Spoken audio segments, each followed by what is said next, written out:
May Day సందర్భంగా జగ్గయ్యపేట పట్టణంలో హృదయ స్పందన సేవా సంస్థ ఆధ్వర్యంలో సేవా కార్యక్రమం నిర్వహించారు.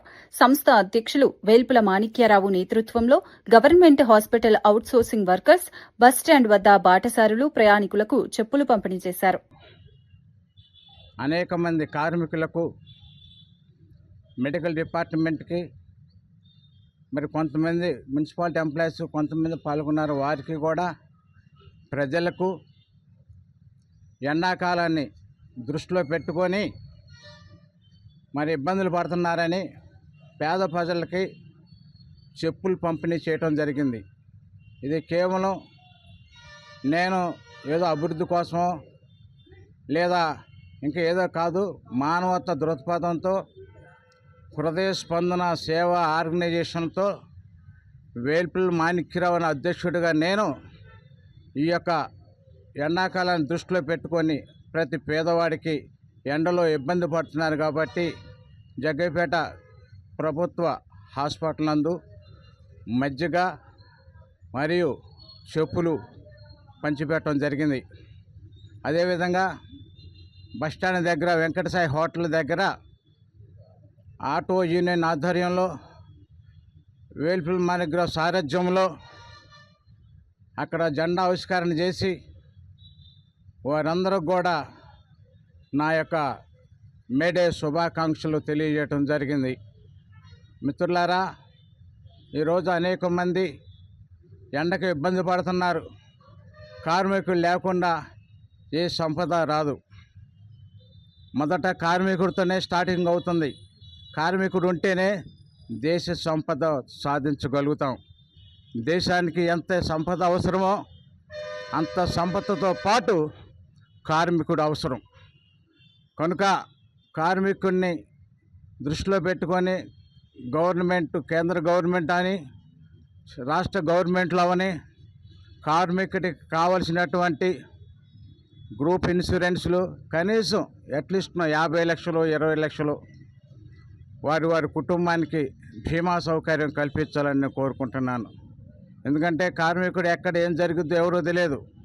ఎలక్ట్రిసిటీ డిపార్ట్మెంట్ అవ్వచ్చు, రైల్వే అవ్వచ్చు, ఏపీఎస్ఆర్టీసీ బస్సులు అవ్వచ్చు, ఇంకా అనేక ప్రాజెక్టుల్లో ఉన్న కార్మికులందరూ కూడా ఈ యొక్క ఇన్సూరెన్స్లు వర్తించాలి, వారి కుటుంబం బాగుండాలని ఈరోజు మేడే శుభ సందర్భంగా అందరికీ శుభాకాంక్షలు తెలియజేస్తున్నాను. జై హింద్.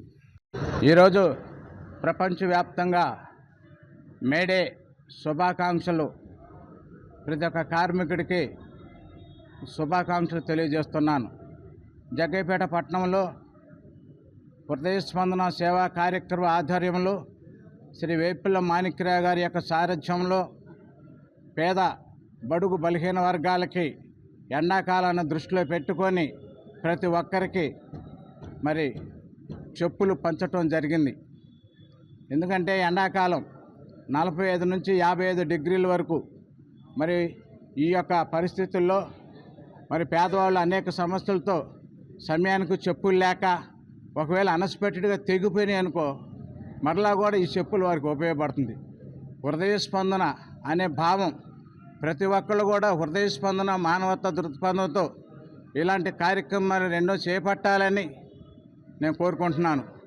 ఈరోజు జగ్గయ్యపేట ఏపీఎస్ఆర్టీసీ బస్టాండ్లో కూడా మరి చెప్పులు ప్రయాణికులకును మరి ఇక్కడ పనిచేసే మేస్త్రులకును కార్మికులకు ఇక్కడ కూడా చెప్పులు పంచడం జరిగింది. అదేవిధంగా కేశవరావు గారు సమతా సైనిక దళ్ నేషనల్ సెక్రటరీ గారు ఈ కార్యక్రమంలో పాల్గొనడం మాకు ఎంతో సంతోషం. మరి పేదవారి పట్ల వారు చూపించినట్టు ఆప్యాయత ప్రేమను మాతో పంచుకున్నందుకు ఆ యొక్క కార్యక్రమానికి మరి ముఖ్యంగా జగ్గయ్యపేట అండ్ పెనగంచిప్రోలు వచ్చవాయి మండలం నుంచి రాయల్ కుటుంబరావు గారు బడుగు బలహీన వర్గాల సమైక్య ఆర్గనైజర్ సెక్రటరీ గారు, జగ్గయ్యపేట బలహీన వర్గాల సమైక్య అయినటువంటి ఎస్సీ నాయకుడు మరి ప్రభుజీ గారు, కోట ప్రభుజీ గారు, ఇక్కడికి వచ్చిన ప్రతి కార్మికులకు నేను మేడే శుభాకాంక్షలు తెలియజేస్తున్నాను. ఈ సందర్భాన్ని బట్టి ఈరోజు మేము చేసిన కార్యక్రమాలు ప్రతి ఒక్కరు నేను ఒక ఆదర్శంగా తీసుకొని నన్ను అందరూ కూడా మానవతా దృక్పథంతో ప్రతి ఒక్కరు పేదవాడికి సహకరించి సహాయం చేయాలని కోరుకుంటున్నాను. జై హింద్. మాట్లాడతారు. ఈరోజు మన జగ్గయ్యపేట పట్టణంలో వృద్ధులకు, వితంతులకు, బాటసారులకు చెప్పులు పంపిణీ చేసిన కార్యక్రమం జరిగింది. ఈ కార్యక్రమానికి మన ఏల్పుల మాణిక్యరావు గారి ఆధ్వర్యంలో జరుగుతుంది. ఇలాంటి కార్యక్రమాలు ఇంకెన్నో చేయాలని ఈ సమతా సైన్యం నేషనల్ సెక్రటరీ గారి తరఫున వారికి హృదయపూర్వక కృతజ్ఞతలు తెలియజేస్తున్నాను. అదే కాకుండా మన వచ్చవాయి మండల రాయల కుటుంబరావు గారు ప్లస్ మన కోట ప్రభోజీ గారు పాల్గొని వికలాంగులకి, వితంతువులకి చెప్పుల పంపిణీలో కార్యక్రమంలో పాల్గొని వారు కూడా మాతో సహాయ సహకారాలు అందించినందుకు వారికి కూడా మా హృదయపూర్వక ధన్యవాదాలు తెలుపుతూ సెలవు తీసుకుంటున్నాం.